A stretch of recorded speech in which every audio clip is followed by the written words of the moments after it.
ओम श्री कृष्णाय वासुदेवाय हरे परमात्मने प्रणतः क्लेशनाशाय गोविंदाय नमो नमः। तो मेरी मॉर्निंग सुबह की स्टार्ट होती है इस छोटे से मंत्र की वाइब के साथ। थोड़ा डिवाइन टच पूरे दिन का मूड बिल्कुल सेट कर देता है। Hi guys, good morning. आज मैं उठी और मैंने सोचा चलो दिन को फुल एनर्जी के साथ शुरू करते हैं। बट ऑनेस्टली गाइस, पहले 5 मिनट सिर्फ बिस्तर के साथ फाइट करने में ही निकल जाते हैं मेरे तो। एंड फाइनली मैं उठी, ब्रश वगैरह किया एंड उसके बाद मैं निकल गई अपना बोरिया बिस्तर लेके। अब आते हैं मेरी रियल मॉर्निंग पर।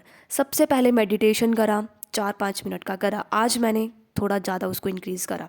थोड़े प्राणायाम करे एंड अपने मन को बहुत ही शांत कर लिया था। लेकिन मैं मानती हूँ कि बीच बीच में मैं ये सोच रही थी कि कितना देर और बैठना है भाई। थोड़ा फनी है बट ज़रूरी है।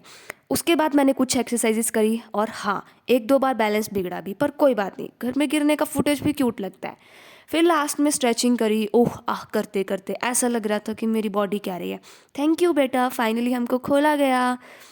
तो पूरी मॉर्निंग में एक चीज़ मैंने रियलाइज़ करी, दुनिया की टेंशन बाद में ले लेंगे, पहले खुद को टाइम देना बहुत ज़रूरी है। Self love is not luxury, it's survival.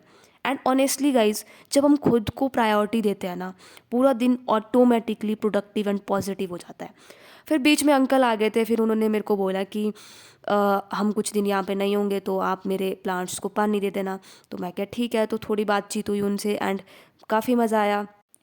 And guys, मुझे ऑलरेडी हल्की सी जीत वाली फीलिंग आने लगी थी। एंड हाँ, आज मैंने खुद को फिर से चूज़ किया। और हमेशा की तरह एक्सरसाइज के बाद मेरा कैमरा मोड हमेशा ऑन हो जाता है। सांसें फिर भी तेज हो, कुछ भी हो, बट बक बक नहीं रुकनी चाहिए। हाँ भाई, यही होता है रियल वर्कआउट लाइफ। मेरी ज़िंदगी के लिए तो यही है। थक जाओ तुम कितना भी, बट कैमरा देखते ही क्रेजी मोड ऑन। मुझे लगा एक्सरसाइज ने तो मेरी बॉडी हिलाई, अब कैमरा ने मेरा टंग वर्कआउट चालू कर दिया था। सो गाइज, अब आते हैं आज के टारगेट्स पर। मैंने डिसाइड किया कि आज पूरा घर साफ करना है। हाँ, पूरा का पूरा घर। और सबसे पहले नंबर आया इस रूम का, क्योंकि ऑनेस्टली ये रूम मुझे रोज़ देखकर ऐसे बोल रहा था कि बहन मुझे भी साफ़ कर दे, मैं भी इंसान हूँ। मैंने सोचा चलो इसी को ही पहले निपटा लेते हैं।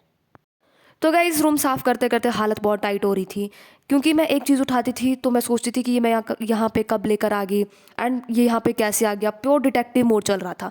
लेकिन गाइस, मैंने हार नहीं मानी, फुल ड्रामेटिक बैक। तो फाइनली आप देख सकते हो कि रूम का रिजल्ट, और रूम एकदम चमक रहा था। अब आप देख सकते हो इतना साफ कि कुछ दिन तक सफाई करने की ज़रूरत भी नहीं है मुझे अब। क्योंकि शेरनी ने साफ करा भाई साहब। ओके गाइस, अब आता है सबसे बड़ा target, that is bathroom cleaning. Honestly speaking, ये मेरे लिए सबसे टफ मिशन होता है। रूम साफ करना तो ठीक था, लेकिन बाथरूम, नो वे। सो गाइस, भाड़ में जाए दुनिया, अगर मेरा बाथरूम गंदा है तो मेरा माइंड भी गंदा ही फील करता है। फाइनली खुशी का वो पल जब बाथरूम साफ कर लिया था, and trust me, it is satisfying moment. अब next target, let's see what बवाल आता है। But for now, bathroom cleaning successfully क्वेंकर्ड।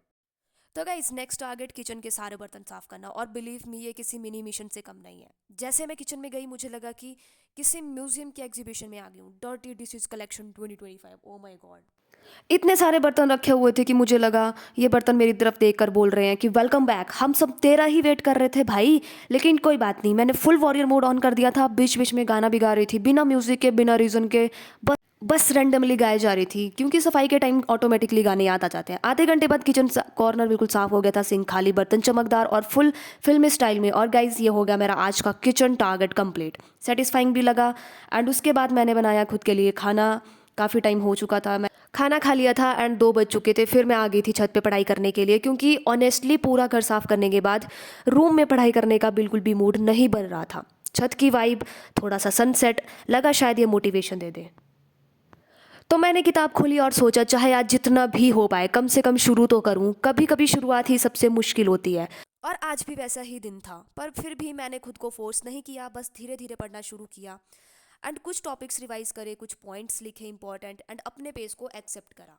ना ज़्यादा दबाव, ना ज़्यादा रश, बस जितना शांत मन से हो सके उतना ही किया। और गाइस हाँ, पढ़ाई का एक छोटा हिस्सा वीडियो के लिए भी रिकॉर्ड किया, क्योंकि मैं अपने दिन की जर्नी ऑनेस्टली दिखाना चाहती हूँ। ये नहीं कि हर दिन परफेक्ट है या हर दिन हाई प्रोडक्टिविटी होती है। कभी कभी सिर्फ हम शुरुआत के लिए भी स्ट्रगल करते हैं, और ये बिल्कुल नॉर्मल है। एंड एंड में गाइस, मुझे जितनी देर पढ़ाई करनी थी वो मैंने सिंसियरली करी। थोड़ा कम था but it was actually real. और मुझे लगा कि आज मैंने कम से कम खुद के लिए एक स्टेप आगे बढ़ा लिया। तो गाइस इसी बीच मुझे अपने बचपन की भी यादें आ गई थी। जब मैं छोटी होती थी तो उस टाइम भी छत पर बैठ जाती थी और मैं सोचती थी कि यार कुछ तो करना है, कुछ बहुत बड़ा करना है ज़िंदगी में। आज भी वही एहसास दिल के किसी कोने में कि यार करूँगी, कभी तो कभी करूँगी, ट्राई तो करूँगी एटलीस्ट। तो गाइस आज मैंने कुछ ज़्यादा नहीं पढ़ा, बट जितना भी पढ़ा पूरी नीयत से पढ़ा, क्योंकि मुझे पता है एक दिन कंसिस्टेंसी भी कल के लिए ताकत बन जाती है। ग्रोथ का मतलब हर दिन परफेक्ट होना नहीं होता है, हर दिन ट्राई करना होता है। गाइस जब मैं उठी तो दिल में एक बात बहुत साफ थी, बचपन की थोड़ी यादें ही सही, पर वो यादें मुझे याद दिलाती है कि शुरुआत चाहे कितनी भी छोटी हो, मंजिल हमेशा बड़ी होनी चाहिए और हमेशा इंसान को बड़े ही के लिए ही सोचना चाहिए। तो गाइस एक टाइम था जब मैं बहुत ही स्ट्रेस फील कर रही थी, बहुत ही मुश्किल टाइम था वो मेरे लिए, लास्ट 1 मंथ। मैं घर से आई और मैं सोई होती थी, मुझे कुछ समझ नहीं आ रहा था कि मैं क्या करूं। मैं इतना परेशान हो चुकी थी, ना मैं किसी से बात करती थी, ना मुझसे कोई बात करता था घर वालों के अलावा। बट कई बार होता है कि ऐसे इंसान ज़रूरी होते हैं आपके लाइफ में जिनसे आप हर एक चीज़ शेयर कर सको। घर वालों से कई बार होता है कि आप वो चीज़ शेयर नहीं कर पाते हो। तो फिर मैंने सोच लिया कि भाई मुझे ना कुछ बिज़ी रहना है अपनी लाइफ में। मैंने भी अपना कैमरा उठाया और मैंने सोचा कि नहीं, कुछ करूँगी मैं। चाहे बकबकी करूँगी, कुछ भी बोलूँगी, समझ आए ना आए मैं बोलूँगी।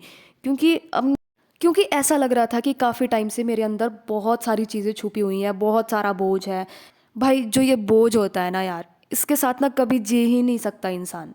और मैंने भी सोच लिया कि भाड़ में जाए दुनिया, भाड़ में जाए चार लोग क्या कहेंगे, भाड़ में जाए सब। मुझे जो करना है मैं वही करूँगी। तो गाइस इसी बीच युग भी आ गया था और 5-6 बजे का टाइम हो रहा था, तो हमने काफ़ी देर पढ़ाई करी साथ में बैठ के। एंड देन उसके बाद मैंने अपना डिनर करा। एंड या आज के लिए इतना ही, एंड मिलते हैं नेक्स्ट ब्लॉग में। तब तक के लिए bye. Thank you so much for watching and please like share and subscribe.